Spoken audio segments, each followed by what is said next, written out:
Siamo con il sindaco di Teolo, abbiamo parlato dell'arrivo dei profughi probabilmente nel territorio termale, una cosa che penalizzerebbe moltissimo il territorio e il turismo. Sì, siamo assolutamente preoccupati nei confronti di questa prospettiva, di questa possibilità. La proprietà dell'Hotel Michelangelo ha dato la sua disponibilità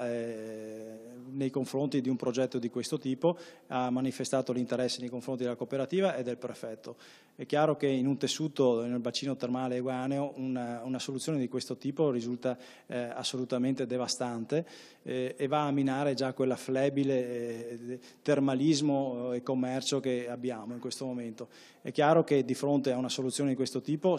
rimaniamo assolutamente contrari, siamo disponibili a ragionare per soluzioni alternative, dando nel contempo un segnale forte al governo di inversione di rotta, perché questa politica fallimentare che sta portando avanti per quanto riguarda l'immigrazione porta al degrado sociale e porterà allo scontro sociale, però nel contempo, qualora le cose non cambiassero, siamo anche pronti a difendere il nostro territorio con le unghie e con i denti. Voi chiedete una redistribuzione sul territorio.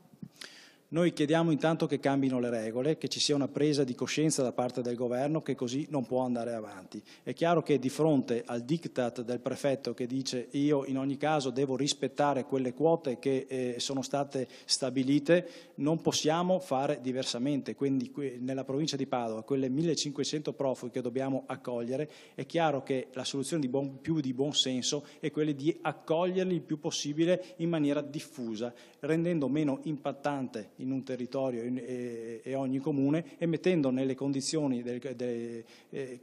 il comune di Bagnoli piuttosto che il comune di Teolo non debba accogliere 200 persone che andrebbero a minare un tessuto socio-economico